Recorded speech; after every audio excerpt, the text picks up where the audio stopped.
Aquí en la primera transparencia tienen tanto el título de la plática como aquí abajo en la columna inferior derecha mi correo, por si después quisieran discutir algo o algo que no alcancemos a discutir en el tiempo de la plática. Con todo gusto yo intentaré contestárselos.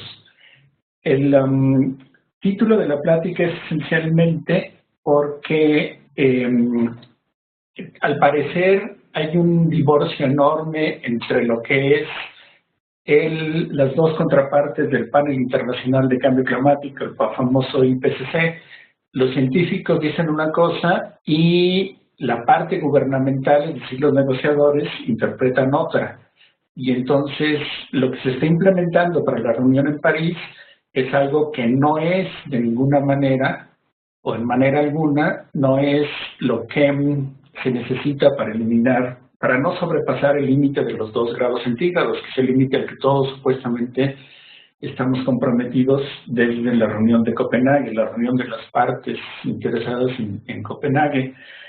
Y la intención de hacer esto es aclarar que todo está en el 5º reporte del IPCC. Les voy a ir mostrando la información y mencionando en dónde aparece dentro de este reporte, para mostrarles que una de las confirmaciones más importantes de esta 5ª evaluación, de evaluación científica, es el principal determinante del calentamiento global superficial medio va a estar determinado por el total de las emisiones acumuladas de dióxido de carbono.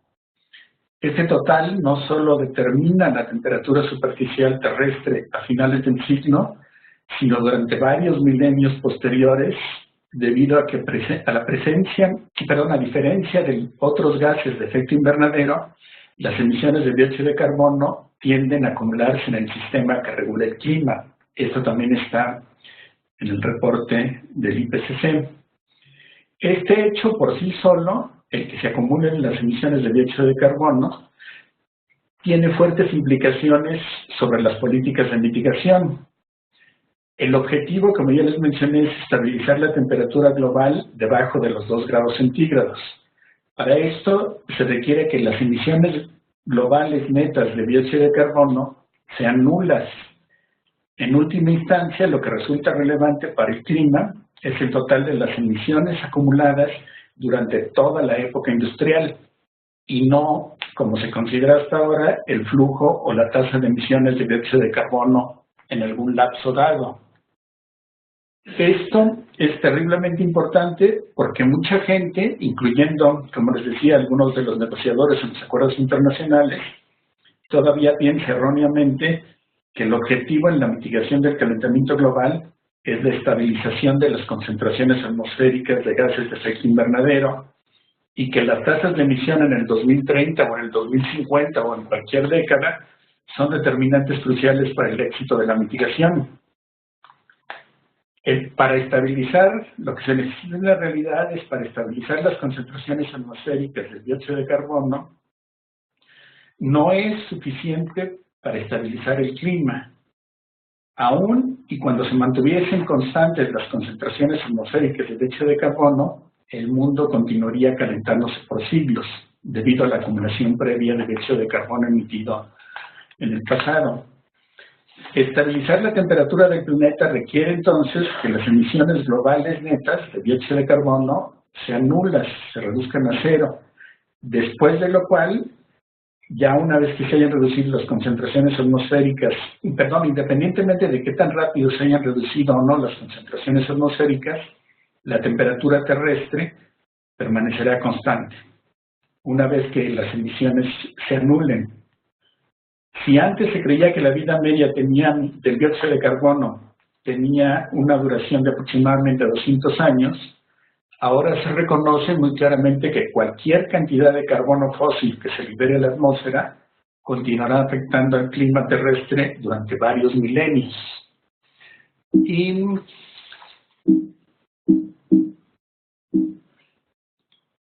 la información, les repito, viene toda en el 5º informe científico del IPCC.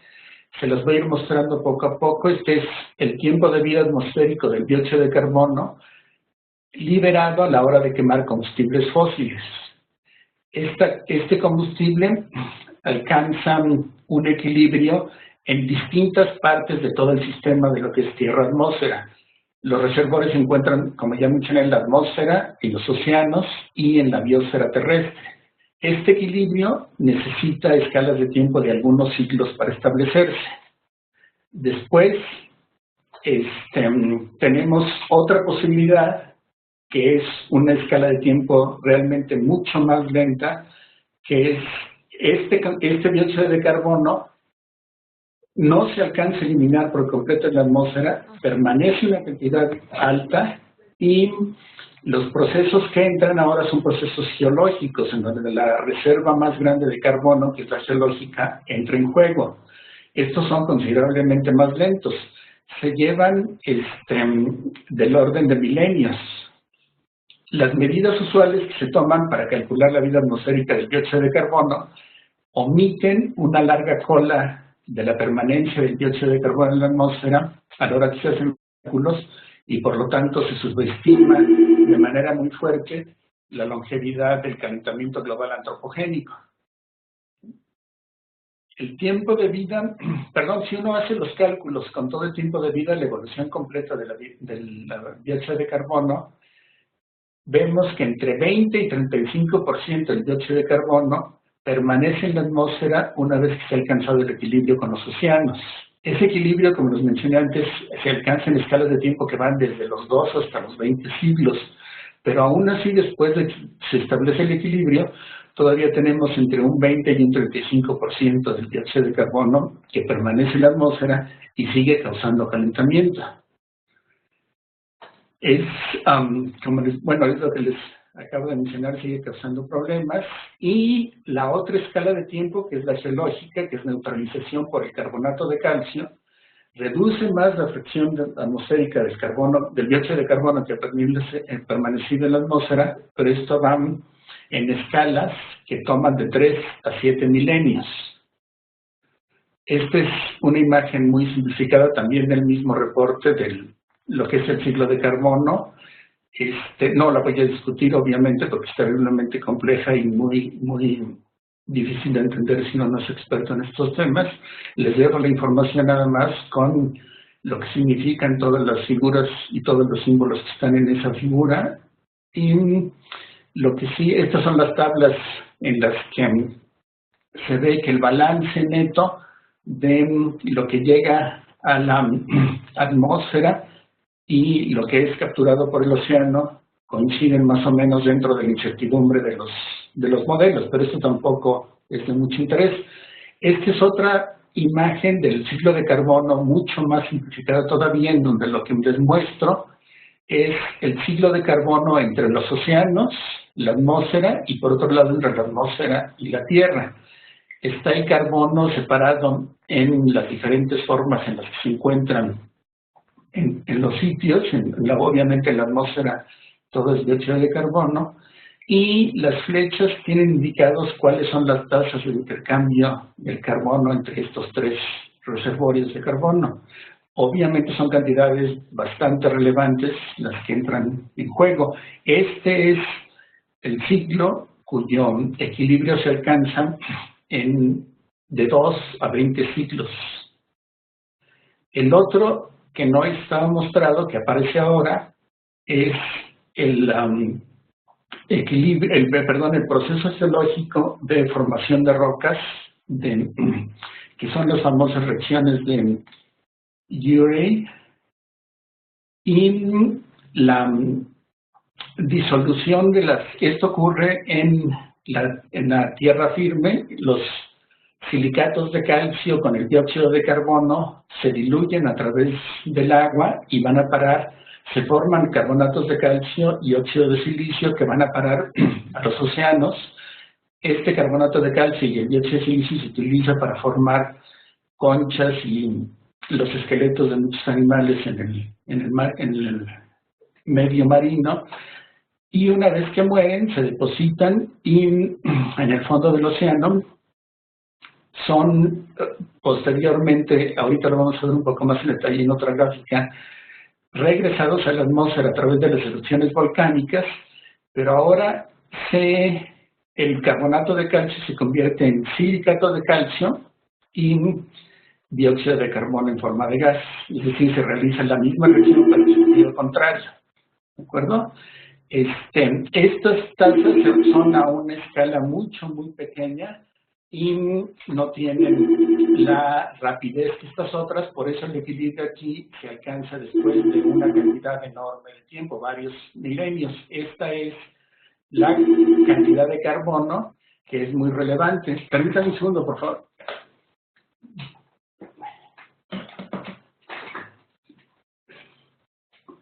Perdón, ahora sí, continuamos. Esta es la parte que sigue de la explicación que les daba ahora. Las rocas sedimentarias atrapan dióxido de carbono de la atmósfera, convierten ese dióxido de carbono en carbonato de calcio y óxido de silicio. Esta reacción ocurre más rápidamente mientras mayor sea la cantidad de dióxido de carbono. Esto eventualmente se diluye mucho con el agua y va a parar por ríos a los océanos, en donde, como les decía, se forma conchas sólidas y esqueletos que finalmente son parte, y otra vez cuando estos animales mueren, son depositados en el fondo de los océanos. Este material, por la subducción de las placas continentales, pasan a la parte central de la Tierra, en donde está bueno, no la parte central, pero debajo de la corteza, en donde está todo a muy altas temperaturas.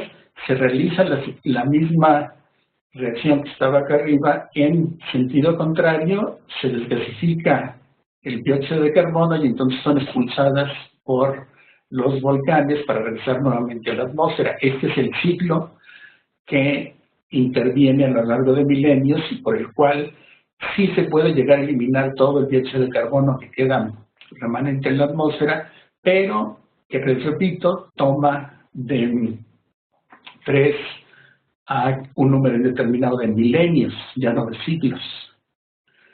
Aparte, tenemos una cantidad enorme de retroalimentaciones que intervienen en el proceso. El clima hace que también la reacción se lleve más o menos rápidamente, como les había mencionado, ¿no? El hecho de que aumente la temperatura de los océanos hace que los océanos liberen mayor cantidad de dióxido de carbono. La invasión del dióxido de carbono en los océanos les ha cambiado drásticamente la acidez y los ha estado empezando a limitar en cuanto a la capacidad para capturar dióxido de carbono. Para poder restablecer esa capacidad de captura de dióxido de carbono, se necesitaría una disolución excesiva de carbonato de calcio y, a la larga, por disolución también de silicatos en tierra, se podría restablecer esa capacidad para amortiguar el efecto del dióxido de carbono, absorber mayores cantidades de dióxido de carbono y, por lo tanto, seguir el ciclo, pero esto en escalas de milenios nuevamente. La parte de la biosfera, que también es un reservorio de carbono, alcanza el mayor impacto en los primeros ciclos nada más, que es cuando interviene la parte superior de la figura donde les mostraba cómo se lleva a cabo la parte rápida del ciclo de carbono. Desafortunadamente, y esto es bastante reciente, es un artículo de hace unos 3 o 4 semanas, aquí está la referencia en la parte inferior y el título del artículo, que también repito, si tienen problemas para localizarlo, manden un correo y yo se los envío con mucho gusto. Resulta que la respuesta de los océanos, porque nadie les ha preguntado a los océanos si están de acuerdo en que se haga ese tipo de tratamiento, resulta que la remoción de dióxido de carbono de la atmósfera y almacenarlo todavía en un lugar que no sabemos cómo hacerlo, porque todavía no se ha implementado el almacenamiento del dióxido de carbono. Una vez que se pudiera retirar de la atmósfera, eso no será suficiente para corregir el daño que ya se le ha causado al océano. La remoción de ese dióxido de carbono no puede de forma alguna restablecer las condiciones que teníamos antes de empezar la era industrial en el océano, y no reduce el reducir la concentración atmosférica de dióxido de carbono al nivel preindustrial, antes de 1750, tampoco regresa al océano las condiciones que tenía. Y esto está demostrado inclusive para tasas enormemente grandes de remoción de dióxido de carbono de la atmósfera, como son 25 gigatoneladas de carbono al año, que es mucho más cuando uno toma en cuenta que es dióxido de carbono, no es nada más carbono. Entonces, esa propuesta que se había realizado, conocida como captura y almacenamiento o recaptura y almacenamiento de dióxido de carbono de la atmósfera, no es de ninguna manera una solución para el daño que se puede causar al océano. Es decir, lo que tenemos que hacer es parar por completo las emisiones de dióxido de carbono antes de pasar por umbrales que ya nos permitan volver a las situaciones anteriores. En resumen, es que en la literatura científica no existe una referencia alguna o alguna razón para concluir que los efectos de la liberación del dióxido de carbono solo se verán confinados a unos cuantos ciclos. Al revés, el ciclo global del carbono, incluyendo la parte lenta, indica que los efectos sobre el clima causados por la liberación de dióxido de carbono en la atmósfera permanecerán por decenas o centenas de milenios, debido a que, como les he mencionado, el dióxido de carbono es el único de todos los gases de efecto invernadero que se acumula en la atmósfera y permanece ahí por mucho tiempo. El objetivo, lo que nos interesa a nosotros, es establecer una nivelación de la temperatura, no de las emisiones. Eso es lo que se acordó en la reunión en Copenhague. El principal determinante del calentamiento global es el total de emisiones de dióxido de carbono, debido a que las emisiones se acumulan en el sistema que regula todo el clima terrestre. Entonces, estabilizar la temperatura requiere que dicha acumulación cese. Y para que la acumulación se frene, tenemos que llegar a cero emisiones de dióxido de carbono. Lo relevante es, en última instancia, que las emisiones el total de las emisiones acumuladas durante toda la época industrial, no la tasa de emisiones durante un lapso dado. Eso resulta totalmente irrelevante. La cantidad total es lo que va a determinar el valor de la temperatura una vez que las emisiones cesen, no antes. Aquí están una de las figuras, como les mencionaba, en la parte de arriba tienen indicado qué tipo de figura es y en qué parte del quinto reporte aparece. Y son las respuestas impulsivas de todos los 5 reportes que se han realizado en la publicación del IPCC desde 1990 hasta la última que fue en el 2003. Es claro que la última, que es la más confiable porque se han tomado en cuenta muchas de las retroalimentaciones que existen en la atmósfera, que aparece aquí en negro, es la más confiable y esa indica que esta es la fracción remanente de la emisión de un pulso que se libera en la atmósfera y esta es de evolución en años de esos pulsos. Desde un principio, desde el primero de las modelaciones que se hizo, se veía que existía una buena cantidad remanente aún después de 500 años de haber sido liberada a la atmósfera, que es lo que está indicado en esta gráfica. Esa fracción que permanece en la atmósfera después de 500 años ha seguido aumentando, ¿no?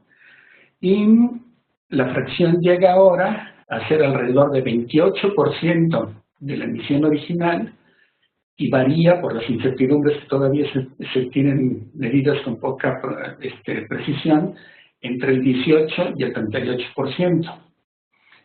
Pero el valor más preciso es el de 28%, y esto es el porcentaje como fracción de la emisión original del pulso. En términos de gigatoneladas de dióxido de carbono, aquí están esos valores, ¿no? Y esta es una gráfica también retomada del mismo quinto reporte del IPCC, en donde muestra las respuestas ya ahora en miligrados Kelvin, es decir, ya es temperatura directamente de todos los gases de efecto invernadero de vida corta. Están el dióxido de azufre, óxidos nitrosos, el carbono orgánico, el monóxido de carbono, el hollín, el óxido de nitrógeno, el metano, el café, y si se dan cuenta, todos estos se justifica que se llamen gases de efecto invernadero de vida corta porque después de 40 años, digamos, su efecto es prácticamente nulo. El único que permanece es la línea roja, que es la de dióxido de carbono, que aún después de 80 años, como están en esta gráfica, marcados aquí abajo, permanece todavía entre el 21 y 23 miligrados Kelvin que causan decalentamiento. ¿Okay? Y este es para un solo pulso liberado, si mal no recuerdo, que era una gigatonelada de dióxido de carbono a la atmósfera. El único que permanece un poquito más de tiempo es también el óxido de nitrógeno, que están causando, pero no es comparable al calentamiento causado por el dióxido de carbono, que después de 80 años es alrededor de 20 veces más. ¿De acuerdo? Las consecuencias son que obviamente uno se da cuenta que no basta con estabilizar las emisiones de dióxido de carbono y por lo tanto estabilizar las concentraciones atmosféricas del dióxido de carbono. Lo que se necesita es eliminarlas por completo, ¿okay? Porque aún estabilizando las emisiones se siguen acumulando y aún cuando sean concentraciones constantes siguen causando problemas de calentamiento por varios siglos, prácticamente milenios, por la acumulación previa de ese dióxido de carbono. Entonces, para estabilizar la temperatura, se requiere que las emisiones globales se anulen por completo. Después de lo cual, y ahora lo vamos a ver en otras gráficas, el dióxido de carbono va a permanecer constante por un tiempo. No lo voy a discutir mucho, es una gráfica nada más de todos los otros gases de efecto invernadero que estos son los de vida larga, y obviamente aquí también ponen el dióxido de carbono porque ya no puede ocultarse el hecho de que permanece en la línea negra durante muchos, muchos años. Estos son otra vez medio milenio, 500 años, y sigue ahí inclusive mucho más tiempo que este hidrofluorocarbono, el 134H está pintado con verde. Que estos otros no causen el problema que está causando el dióxido de carbono es porque sus concentraciones, afortunadamente, en la atmósfera todavía es muy baja. Por eso no causan el problema, pero la mayor concentración es de dióxido de carbono y es un problema bastante serio porque lo estamos viendo aquí. Después de 500 años todavía están causando problemas. Estas son las emisiones, otra vez también del mismo quinto reporte del IPCC. Entre 1970 y el 2010, el dióxido de carbono constituye el 76% de las emisiones totales en el 2010. ¿Okay? 65% viene de los combustibles fósiles y la industria, que es la parte amarilla, y en el 2010 también la otra parte que viene de uso de suelo y silvicultura, es decir, todos los bosques, es un 11% adicional. Si el 76% son emisiones de dióxido de carbono, ese 76% del total, que son 49 toneladas que se emitieron de dióxido de carbono en el 2010. ¿Sí?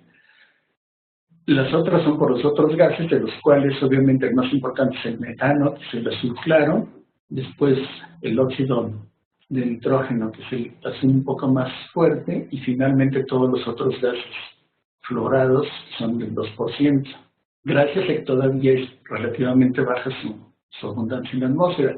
Otra cosa que les quiero mencionar es que desde 1970 hasta el año 2000, el aumento promedio fue del 1.3%, el aumento anual.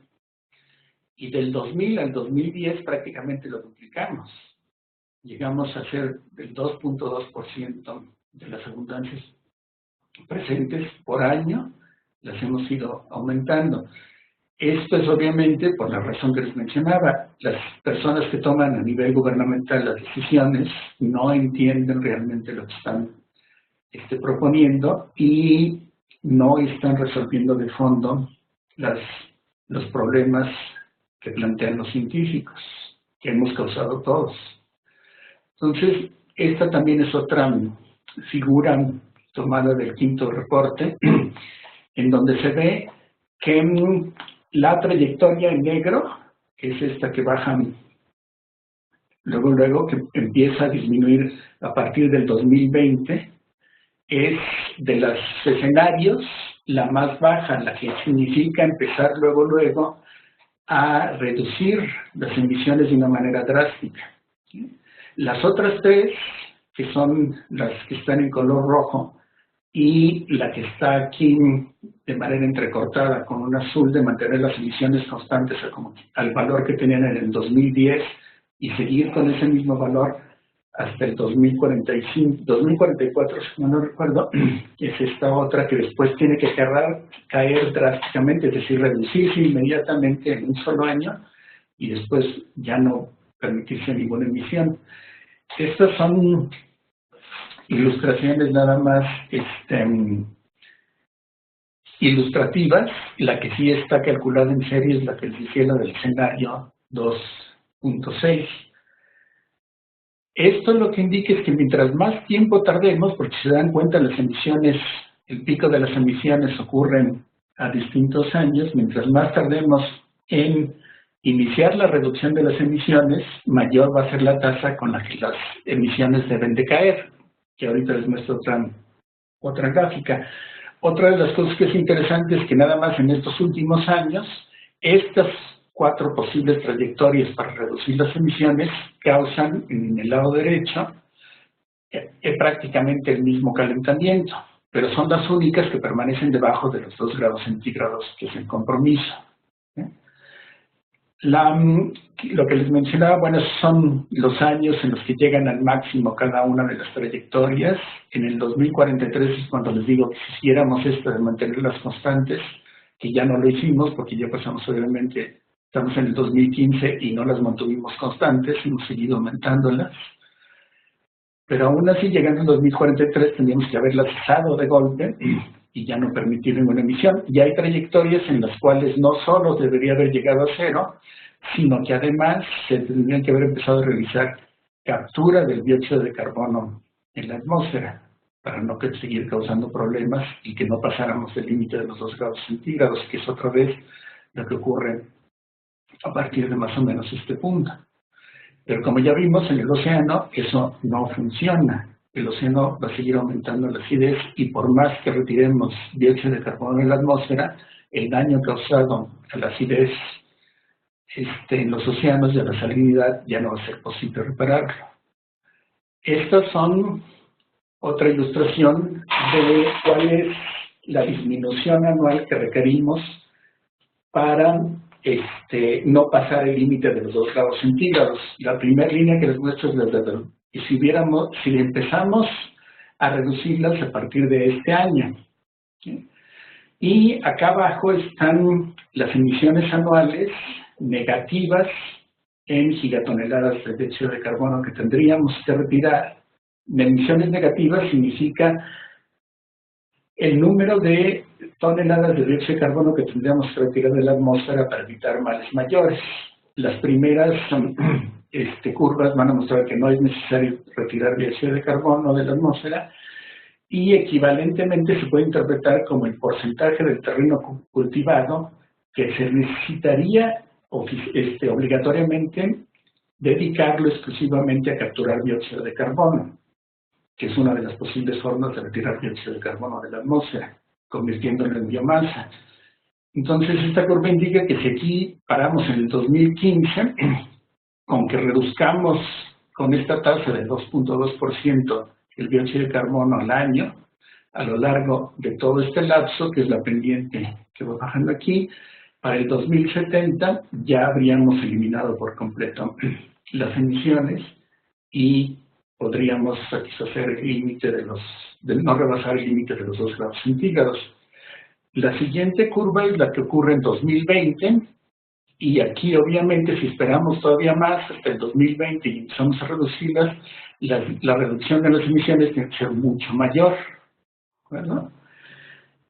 La siguiente es en el 2025, que también ocurre el máximo justo en ese año, y entonces empieza a reducir, pero también la pendiente de reducción es mucho más grande, es casi el 7%. Aún así, esta todavía no requiere, llega a cero un poquito después del 2050, pero no requiere que se tenga que retirar dióxido de carbono adicional de la atmósfera. Lo que sí ocurre es la siguiente, ya que si nos esperamos hasta el 2030 a reducir las emisiones, la pendiente no solo es ya casi del 10%, sino que además, a partir del 2045 más o menos, o el 2047, tenemos que empezar a retirar dióxido de carbono de la atmósfera. Ese retiro del dióxido de carbono sería anualmente de 4.1 gigatoneladas de dióxido de carbono. Y finalmente, si esperamos hasta el 2035, que ya es la última oportunidad, la tasa de reducción tendría que ser casi del 16% y tendríamos que llegar al valor límite de lo que se puede retirar actualmente con la tecnología existente de dióxido de carbono de la atmósfera. Cada año tendríamos que retirar 10 gigatoneladas de lo emitido previamente a partir de que hayamos logrado anular poquito después de 2050 las emisiones de dióxido de carbono. Esto es lo que les decía en el sentido de que mientras más esperemos, mayor va a ser la tasa con la que tengamos que ir reduciendo las emisiones. Y no solo eso, sino que el costo de esas reducciones va a seguir creciendo a medida que más tiempo esperemos. Puede llegar a valores que no sean ni técnica ni políticamente realizables. Y esto solo ocurre para el dióxido de carbono, no ocurre para todos los otros gases de efecto invernadero de vida corta, como el metano, el óxido nitroso, el hollín, etcétera, etcétera, que son a los que se han dedicado los gobiernos a eliminar, probablemente sin darse cuenta que eso no resuelve el problema, que se va a seguir calentando el sistema como si nada hubiéramos hecho. Por eso, esas medidas pueden ser terriblemente engañosas, porque cuando se muestre que no está reduciendo la temperatura, todo el mundo va a dejar otra vez de creer en que la ciencia detrás de esto es la ciencia correcta. El calentamiento global máximo comprometido por las emisiones previas ha seguido creciendo con una tasa de aproximadamente igual al doble, al de las emisiones acumuladas. Es lo que les menciono, las emisiones acumuladas son las que determinan el calentamiento. Y esas tasas, ambas son aproximadamente iguales al doble de la tasa con la que crecen las temperaturas observadas. Entonces, esto también indica que si el retraso lo seguimos posponiendo, el inicio de la eliminación de las emisiones y la reducción de esas emisiones lo seguimos posponiendo, implica que, por ejemplo, las medidas que de haberse implementado en 1992 hubiesen limitado el calentamiento debido al dióxido de carbono a los 2 grados centígrados, si las iniciamos hoy, van a permitir un calentamiento mayor a los 3 grados centígrados. O sea, ya son bastante tardías en ese sentido. Estas son, otra vez, gráficas muy similares a las que les acabo de mostrar, me los voy a brincar.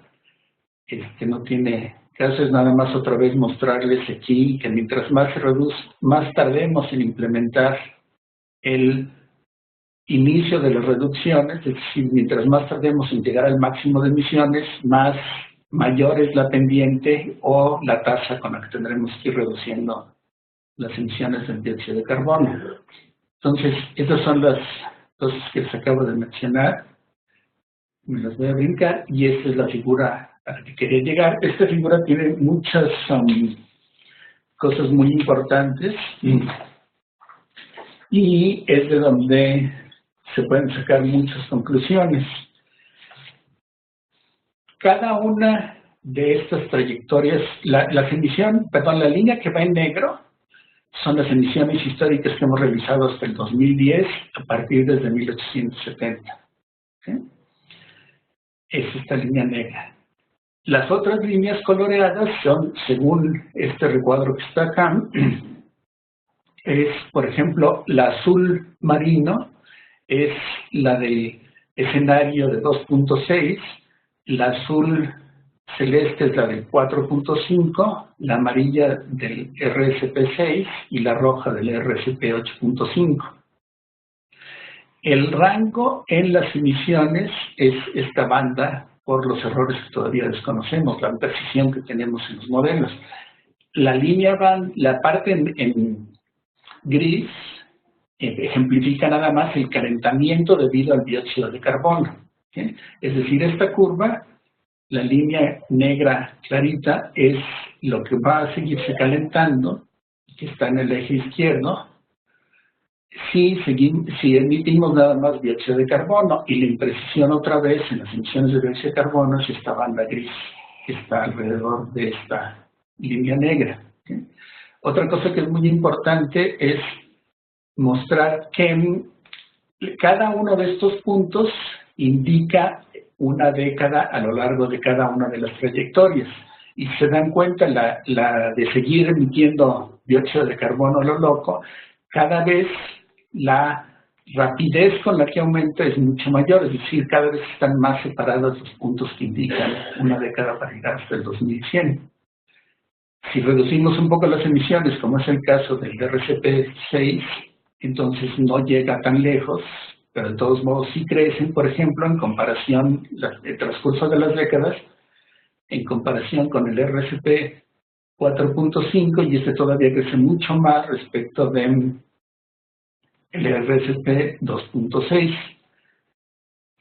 Los ejes horizontales son las gigatoneladas de dióxido de carbono acumuladas a partir de 1870, pero en términos de gigatoneladas de carbono, es decir, aquí están incluidos todos los gases.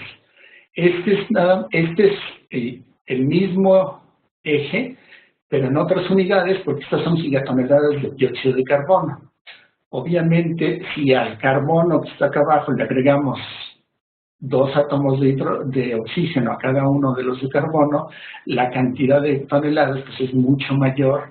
Aquí llega hasta prácticamente 9.000 gigatoneladas de dióxido de carbono, mientras que aquí llega apenas a 2.500 gigatoneladas de carbono. No hay que confundirse en los valores de los dos ejes. Bueno. Y la parte más importante es, aparte de darse cuenta que el patrón es más o menos común hasta un cierto punto y después empiezan a separar, tienen connotaciones muy distintas, que son las que os voy a mencionar a continuación. La primera es la que ya les había dicho de la duración de las décadas, que va creciendo a medida que aumentamos las emisiones, que son el ir cambiando de escenario en esta gráfica.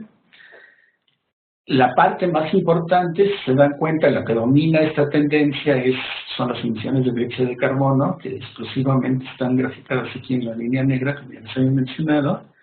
Y a partir del 2050, los otros gases contribuyen solo con entre un 25 y un 30%, dependiendo de qué parte de la gráfica separe uno, al calentamiento total, pero la parte fuerte viene del dióxido de carbono.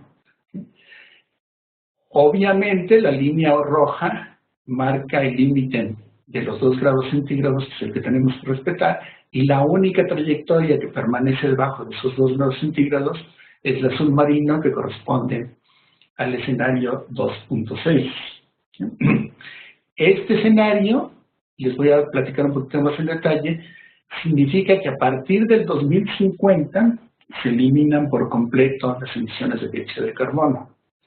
Se paran aquí y aún después de haberse terminado en el 2050, sigue creciendo la temperatura por la acumulación previa de dióxido de carbono en la atmósfera, y tenemos que esperar todavía varias décadas más en donde ya no se calienta tan rápido para llegar a estabilizar la temperatura debajo de los 2 grados centígrados al final de este ciclo.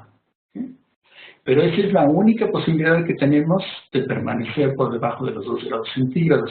Todos los otros modelos cruzan, obviamente, el que es el 4.5, sube mucho más, llega casi a los 2 grados y medio. El 2100 pasa a los 3 grados centígrados, y, perdón, el de RCP6 pasa de los 3 grados centígrados, y no se diga el rojo, que es el RCP.85, prácticamente llega a los 5 grados centígrados. En el 2100 todas las líneas terminan, todas las curvas terminan a finales del ciclo. Entonces, aparte de enfatizar el hecho de que esta es la única manera con la que contamos para no sobrepasar los 2 grados centígrados de calentamiento, tengo aquí abajo, y esta la superpuse sobre la gráfica original, que es a través de, aquí está la referencia, está en el resumen para los tomadores de decisiones, la figura 10 de ese resumen. Tenemos que las emisiones previas que hemos realizado a partir de 1890 son alrededor de 500, son un poco más de 500 gigatoneladas de carbono, ¿okay? Medidas acá, y la correspondiente medida serían en toneladas de dióxido de carbono, son prácticamente un poco menos de los 2000. Esto es muy importante, y ahorita les voy a mencionar por qué aparecen estos números aquí arriba en la escala que está indicando gigatoneladas de dióxido de carbono, y no como la de abajo que indica nada más gigatoneladas de carbono. Las emisiones futuras que nos podemos permitir son la siguiente zona, que va de 500 a 1000, es decir, casi duplicar la cantidad de las emisiones previas que ya tenemos, y eso es lo más que se puede permitir si queremos después no tener que implementar, si seguimos emitiendo, tenemos que implementar necesariamente el secuestro del dióxido de carbono. Esto limitaría la abundancia de dióxido de carbono en la atmósfera, pero no así el daño causado en los océanos. Entonces, todas las emisiones por arriba de 1000 gigatoneladas de carbono tendrían que capturarse y crear grandes, bueno, no resolver los problemas creados en el océano. Este límite de 780 gigatoneladas de carbono, que está marcado acá, corresponde a 2.900 gigatoneladas de dióxido de carbono. Los menciono porque aquí hay una cosa que es terriblemente importante. Coincide con, esto es lo que les acabo de mencionar, por eso ese límite que les acabo de mencionar, de 2.900, coincide con el reporte de Lancet, en el sentido que lo más que nos podemos permitir es llegar a no sobrepasar este límite en términos de toneladas de dióxido de carbono. Y esto es para el 2100. Esto es justo lo que dice, como les acabo de mencionar en la gráfica anterior, la única vía razonable para cumplir con esto es la del RCP 2.6, que corresponde, son 2.9 gigatoneladas de dióxido de carbono, corresponden a ya no recuerdo, déjenme regresarme, corresponde a las 780 gigatoneladas de carbono, que es el eje inferior.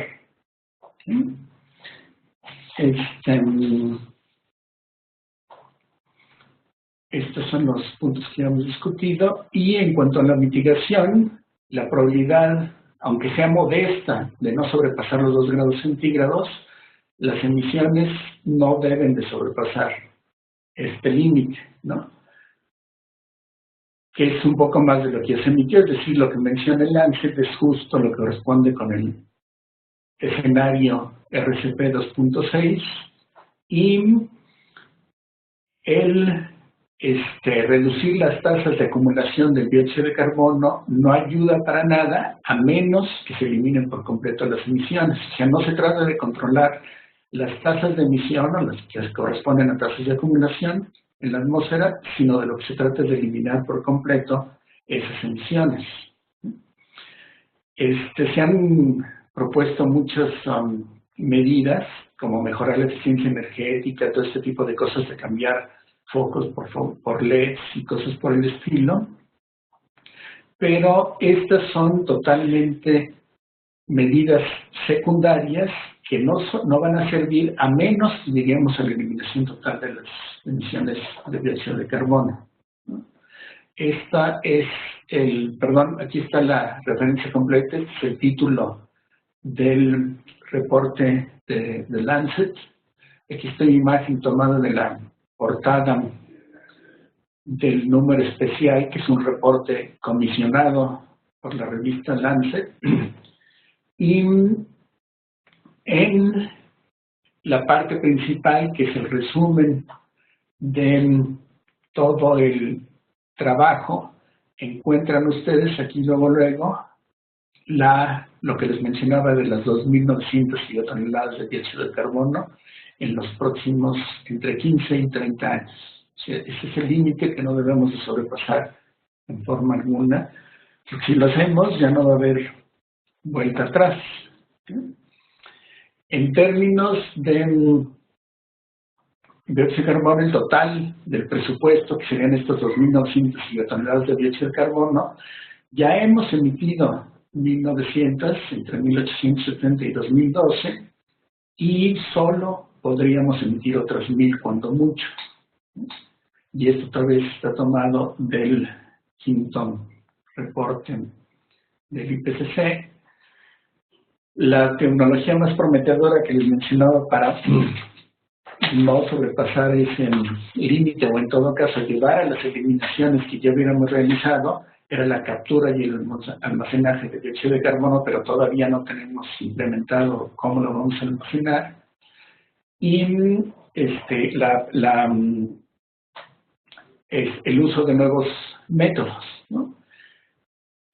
El IPCC menciona que si no se aplica ya la captura y el almacenamiento del carbono, principalmente dióxido de carbono, el costo para que no sobrepasemos el límite de los 2 grados centígrados no solo se va a duplicar, sino que además se vuelve un objetivo físicamente imposible. ¿Sí? Y aquí está la referencia. Si a alguien le interesan los detalles, luego le paso la página en particular en donde está la afirmación en los cálculos que permiten decir esto. Y el problema es que cuando se publicó el quinto reporte, no se tenía conocimiento sobre este artículo que ya les mencioné y que les vuelvo a recordar. La remoción del dióxido de carbono de la atmósfera no restablece las condiciones preindustriales en el océano. Entonces, de nada nos sirve seguir emitiendo si creemos que la solución va a ser después recapturarlo y quitarlo de la atmósfera, porque el daño en los océanos ya va a estar hecho. Y esto es, perdón, aún suponiendo tasas que son irrealizablemente altas de remoción de dióxido de carbono de la atmósfera, como 25 gigatoneladas de carbono por año. Entonces, la única solución con la que podríamos enfrentarnos para poder llegar a la trayectoria del escenario de RCP 2.6 es cambiar de manera drástica el sistema económico con el cual vivimos. Es decir, olvidarnos de ese consumismo desenfrenado en que nos han hecho caer, haciéndonos creer que por estar en este consumismo salvaje ya somos parte del primer mundo, lo cual es totalmente equivocado, ¿no? Estas son las trayectorias de las variables atmosféricas del artículo que les acabo de mencionar, que aquí está nuevamente mencionado, está en la revista Nature Climate Change, y estas son variables atmosféricas. Estos son los cambios dependiendo de cada uno de los escenarios, con las capturas y la remoción en gigatoneladas de carbono indicadas del lado derecho para los distintos colores. Lo que nos interesa es las variables oceánicas, que son las que justo indican que uno no puede resolver los problemas. Este es el cambio en la acidez. Recuérdense que el pH, mientras más negativo sea, más ácido vuelve al océano. Y la única, otra vez, que permite recuperar, o más bien no causar tanto daño, es la RCP 2.6, que es la verde clarito, que está aquí. La línea vertical verde corresponde a la abundancia en la atmósfera de 280 partes por millón de dióxido de carbono, los cuales ya hace un rato que pasamos, ¿no? Y estamos arriba de las 400 partes por millón, y esto causa muchísimos problemas. Este es el pH medido directamente, y este sería el cambio en el pH, y otra vez la única razonable es la del 2.6. Este sería el cambio en la temperatura superficial de los océanos, y este sería el cambio total en la temperatura. Nuevamente en la parte de arriba está el cambio en el oxígeno superficial de los océanos, y este es el cambio total en porcentaje de los océanos. Obviamente, si agotamos parte del océano, lo que empezamos a causar zonas muertas en el océano en donde no puede haber vida, y este daño ya no es reversible, como les menciono, en esos términos, de retirar nada más el dióxido de carbono de la atmósfera. Entonces, las conclusiones son que las emisiones dejan un legado sustancial terrible, obviamente, en el ambiente marino y principalmente en el océano profundo. Y el océano profundo significa que tenemos que esperar enormes cantidades de tiempo, más de siglos, muchos milenios, para que la corriente que hace el recambio del agua por agua que viene del fondo marino, que no está todavía contaminada, se realice, y entonces logremos recuperar algo. Entonces, el emitir el dióxido de carbono ahora y retirarlo de la atmósfera después, de ninguna forma es equivalente a no haberlo emitido. Y esto tiene, como les mencionaba, grandes problemas en la toma de decisiones. El carbono que llega hasta el fondo de los océanos va a tardar mucho tiempo en volver a salir, sobre todo porque también el efecto del calentamiento está haciendo que la corriente de recambio, la corriente de surgencia de agua fría no contaminada, se esté deteniendo un poco, y a lo mejor logramos frenarla. Entonces, el calor y la acidez frenan esa circulación del agua, y por lo tanto reducen la transferencia de oxígeno y de nutrientes, que se necesitan más de milenios para volver desde el fondo a la superficie. Entonces, no existe alguna evidencia hasta ahora sobre la posibilidad de que al añadir alcalinidad, es decir, meter silicatos o carbonatos al océano, puede neutralizar la acidez, y entonces se logran efectos adversos, ¿no?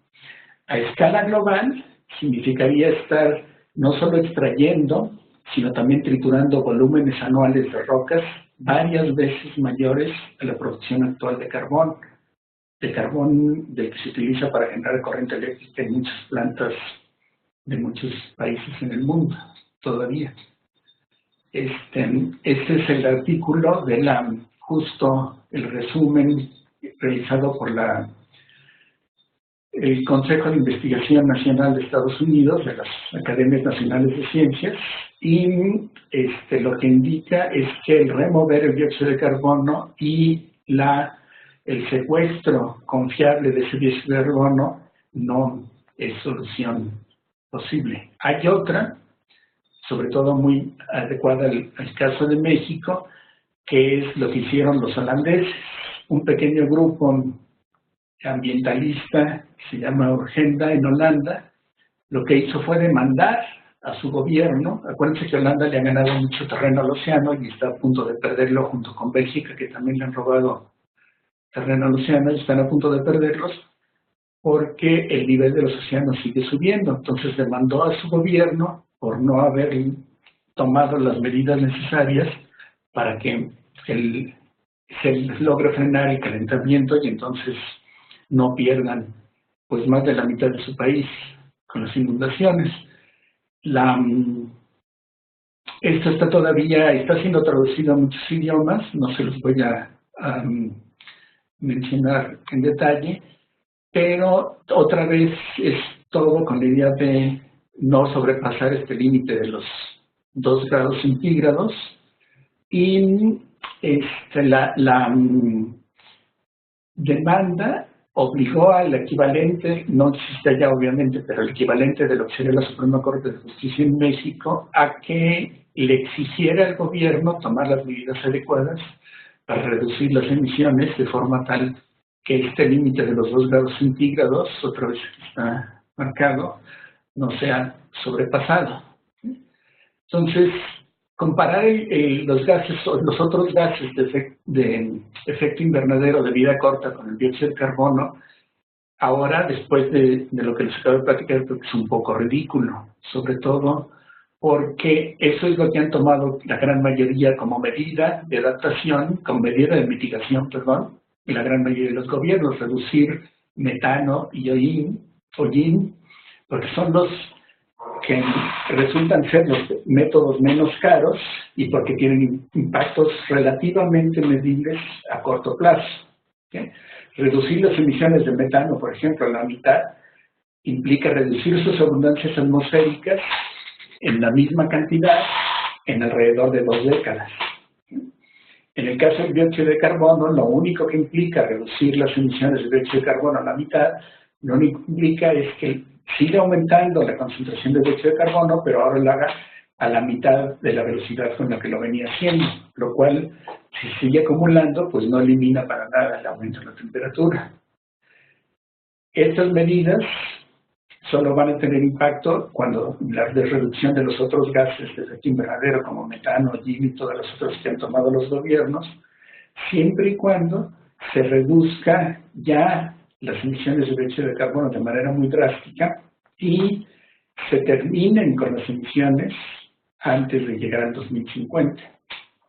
Si no, no hay caso, no vamos a poder reducir el calentamiento a menos de 2 grados centígrados. ¿Okay?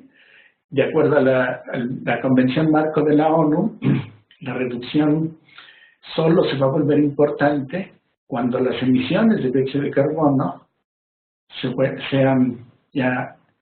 encuentren en un severo e irreversible declive. Si no tiene caso, no van a servir de mucho reducir las otras emisiones de gases de efecto invernadero de vida corta. Y esto es lo que les mencionaba. La equivalencia de los otros gases respecto de las emisiones de dióxido de carbono se convierte en un mito, porque los otros gases no se acumulan. ¿De acuerdo? Entonces, desafortunadamente, esto es lo que les permite a los políticos decir que ya están haciendo grandes reducciones de emisiones y que por eso van a estabilizar la temperatura. No es cierto. No van a estabilizar ninguna temperatura porque las medidas para reducir las emisiones que se consideran equivalentes a cierta cantidad de emisiones de dióxido de carbono en el 2030 no son realmente equivalentes, ¿no? Y no lo son porque el dióxido de carbono se sigue acumulando.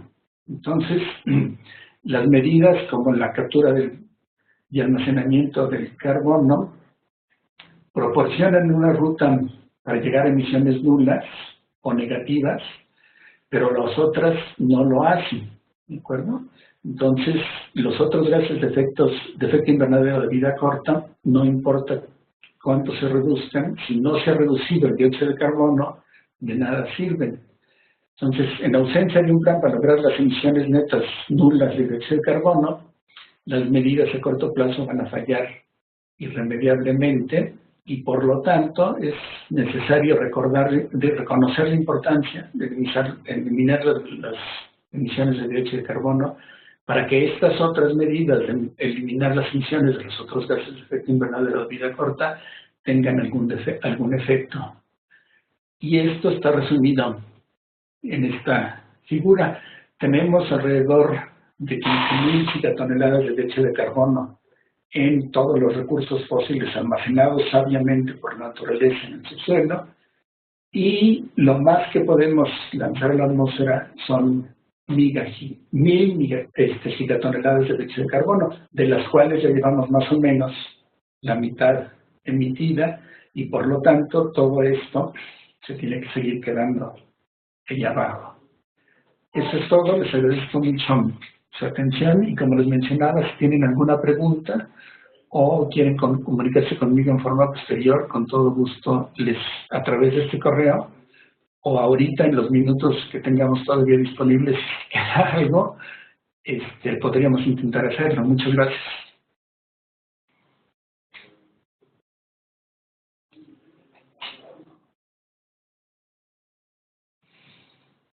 Muchas gracias, doctor, por la presentación. Ha sido sumamente interesante. Yo les pediría, por favor, si alguien tiene algún comentario, algo que nos quiera compartir, alguna duda que quisiera aclarar y aprovechar la presencia del doctor Sarmiento, que levante la manita.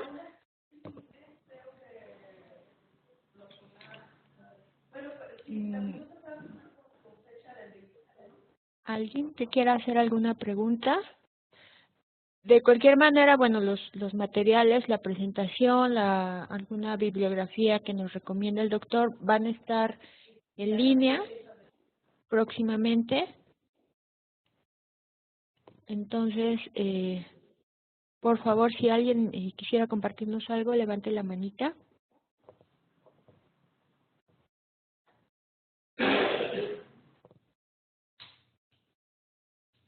A ver, en el chat tenemos una pregunta de Silvia. Doctor, nos pregunta Silvia que ¿cuáles podrían ser las acciones principales para cambiar el sistema económico? Uy, ahí la verdad es que tenemos afortunada y desafortunadamente todavía grandes diferencias en cuanto a los sistemas económicos, ¿no? Entonces, dependiendo de cada uno de los países, cada país sabe perfectamente bien de qué manera puede llegar a eliminar ese tipo de problemas que vienen de lo que llamamos el capitalismo salvaje, de privilegiar siempre las ganancias por encima de todo, incluyendo la salud del ambiente y por lo tanto la salud humana que está detrás, ¿no? En el caso, por ejemplo, de todo el grupo, del grupo de los 7, que son los principales, no solo los más fuertes económicamente, sino también los principales emisores de todos los gases del efecto invernadero, acaban de publicar el día de ayer un reporte especial en donde muestran claramente que lo primero que hicieron todos estos países, de manera muy tranquila y sin consultar a nadie, mucho menos a sus habitantes, fue desacoplar sus economías del uso del petróleo. Por eso, si se dan cuenta, ahora que bajó tanto el precio del petróleo, estos países no protestaron, no dijeron absolutamente nada. Y también el día de ayer nos enteramos que Shell finalmente dejó de seguir sus planes que tenía de perforar en el Ártico, por la zona norte de Canadá, debido a que ya no es costeable hacer ese tipo de estudios y ese tipo de perforaciones con el precio actual que tiene el barril de petróleo. Es decir, esas medidas no van en la dirección que uno quisiera, pero cuando menos ya es una muestra clara de que estos países ya se dieron cuenta de cuál es el problema de fondo y están siguiendo las medidas que cuando menos creen que los van a afectar menos a ellos. Pero desafortunadamente tampoco eso es cierto, porque el calentamiento es global. Y si no las eliminamos en todo el planeta, no importa que hagan ellos de desacoplar sus economías del petróleo, por ejemplo, tendrían que eliminar también, por ejemplo, todo lo que queman de carbón, que todavía muchos países en Europa queman y en Canadá queman carbón. Tendrían que ser una cantidad enorme de otras medidas. Esto los protege económicamente, pero no los está protegiendo del calentamiento. La parte más importante, creo yo, en cuanto al sistema económico, Silvia, es en el sentido de que nosotros tenemos el consumidor, ¿no? Los habitantes tenemos un poder mucho mayor como consumidores que como votantes, que es el otro poder que tenemos, ¿no? Entonces, como consumidores, ¿Qué necesidad tenemos de estar cambiando, por ejemplo, de teléfono celular, de cámaras fotográficas, de computadoras, de automóviles, de ropa, de alimentos, a cada rato?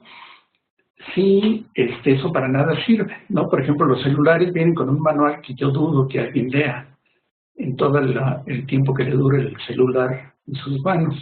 Y ya no son teléfonos celulares, son una cantidad enorme de otras cosas que tienen añadidas al celular y que muchas veces hacen que la gente los compre porque tienen 5 o 6 píxeles más que el modelo anterior que les ha servido perfectamente bien. Entonces, ese es el poder que yo creo que los habitantes tenemos que utilizar, el poder como consumidores, todos los ciudadanos del planeta, para cambiar drásticamente el sistema económico. No sé si eso conteste más o menos la pregunta. Si Silvia nos quiere hacer algún comentario, yo lo leería en el chat, doctor, muchas gracias. Sí, Silvia dice que sí. Y tenemos una pregunta de los compañeros del Instituto Estatal de Energía y Cambio Climático. Nos preguntan que por favor desde su punto de vista nos diga cuáles serían las acciones básicas para disminuir las emisiones de CO2. Bueno, las grandes emisiones de dióxido de carbono en México provienen de tanto el productor, que es Pemex, como de la Comisión Federal de Electricidad, que produce corriente eléctrica quemando combustibles fósiles. Entonces, esos dos organismos, llamémoslos así porque ahora ya inclusive son privados, tendrían que disminuir drásticamente sus actividades e irlas eliminando poco a poco, sobre todo porque, como les mencionaba, el petróleo ya no va a tener relevancia alguna en la economía mundial y México desafortunadamente apostó mucho de la economía al petróleo y nos va a ir como en feria, pero bueno, esas son las condiciones en las que nos metieron nuestros queridísimos gobernantes, entonces tenemos que ir preparándonos para ese tipo de medidas. La Comisión Federal de Electricidad también ya va en un declive y en vías de desaparecer muy rápidamente, y ahí la solución es que, bueno, todo mundo, dependiendo de los medios de cada uno de nosotros, empecemos a independizarnos de la Comisión Federal de Electricidad, generando la corriente eléctrica, por ejemplo, de nuestros hogares. Yo llevo ya 7 años generando la corriente con un sistema fotovoltaico en la casa de ustedes. Cuando gusten les puedo platicar también sobre esa vía. Y no he tenido ningún problema. Es una zona donde caen fuertes descargas eléctricas, donde cae granizo bastante fuerte, aquí en Morelos, en la ladera del Chichinautzin, y nunca he tenido problema alguno, ¿no? Entonces, existen medios, también el campus de la UNAM aquí en Morelos están realizando un plan para independizarse de la CFE y generar, por la cantidad de sol que tenemos en el estado de Morelos, generar la corriente eléctrica por esos medios. Entonces, y la solución de pasada para la escasez de petróleo que va a haber, afortunadamente, esperemos dentro de muy poco, es pasar a los vehículos eléctricos. Los vehículos eléctricos también dentro de muy poco los vamos a tener a precios bastante más razonables y van a poder recargarlos justo con las mismas celdas fotovoltaicas con las que generan la corriente de su casa. Entonces, soluciones las hay, son ya tecnologías más que probadas y nada más es cuestión de, por ejemplo, convencer al gobierno de que ese supuesto subsidio que aparece en los recibos de la Comisión Federal de Electricidad, que es un subsidio totalmente falso, nada más en papel, lo conviertan, si de veras quieren llamarlo subsidio, lo conviertan en pesos que le puedan dar a los consumidores, es decir, a los habitantes de México, para que con ese dinero se puedan independizar, puedan financiar el cambio de la compra de celdas fotovoltaicas para que entonces se independicen de la Comisión Federal de Electricidad y puedan ya empezar a generar su corriente eléctrica que les va a servir para todo lo que hagan en sus casas, al igual que para cargar las baterías de sus vehículos eléctricos con los que se van a desplazar. No hay ninguna merma ni en el nivel de comodidades que tenemos actualmente, ni en ningún otro sentido, y sin embargo sí hay grandes ganancias en términos de salud. No solo en la salud ambiental, sino en la salud de todos nosotros. Porque, por ejemplo, en el caso que les mencionaba, en su casa también dejamos de quemar gas tanto para calentar agua como para cocinar. Uno puede hacer ambas cosas con sistemas o solares para calentar agua o eléctricos para el caso de la cocina, por ejemplo.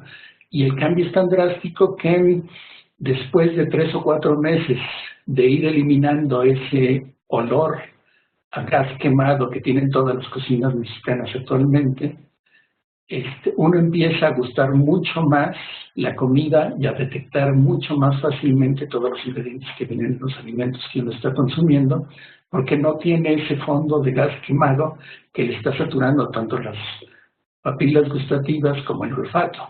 Ese es otro beneficio que obviamente evita el seguir respirando gas quemado, que no lo detectamos porque estamos muy acostumbrados a estarlo haciendo, pero que les digo, se nota en cuanto después de un lapso razonable de unos 4 meses, empiezan a ya ese gas de fondo quemado, lo eliminan en sus cocinas y entonces empiezan a darse cuenta del cambio.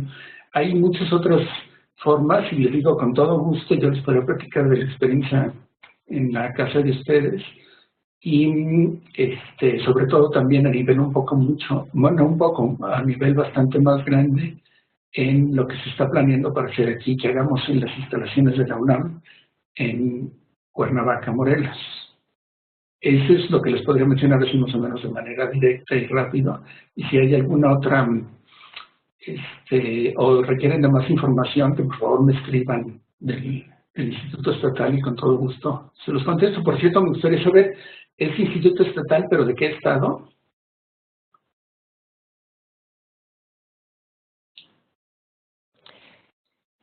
Gracias, doctor. Si nos comentan, los del instituto, ¿de qué estado son? Del Estado de México. Ah, ok. Sí, pues somos vecinos. Ajá. Ok, ¿alguien tendría alguna otra pregunta? Si gusta escribirla o levantar la manita para que les pasemos el micro.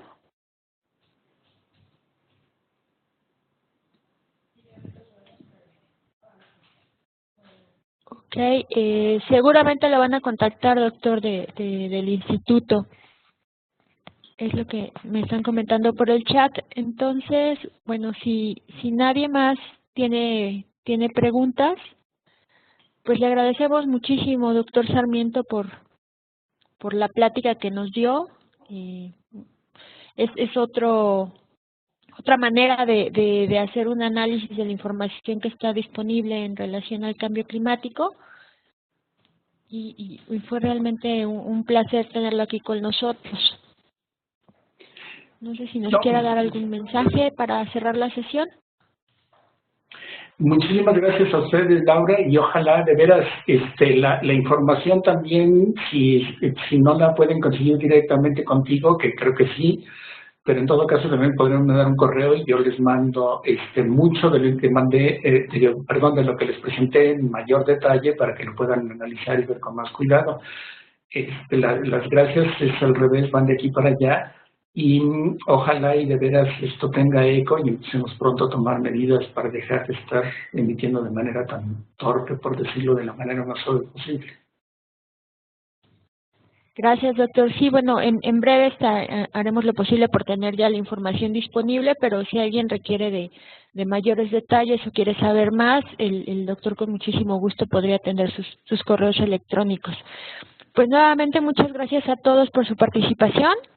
Y bueno, en breve les adelanto que vamos a tener una sesión que hable sobre aire y cambio climático. Esta sesión seguramente será en inglés. Vamos a tener un equipo que trabaja en el PENUMA con sede en Nairobi. Entonces, bueno, dentro de poco tiempo les enviaremos informes al respecto. Muchas gracias, doctor. Muchas gracias a todos. Y pues cerramos la sesión. Que tengan bonita tarde. Gracias igualmente, Laura.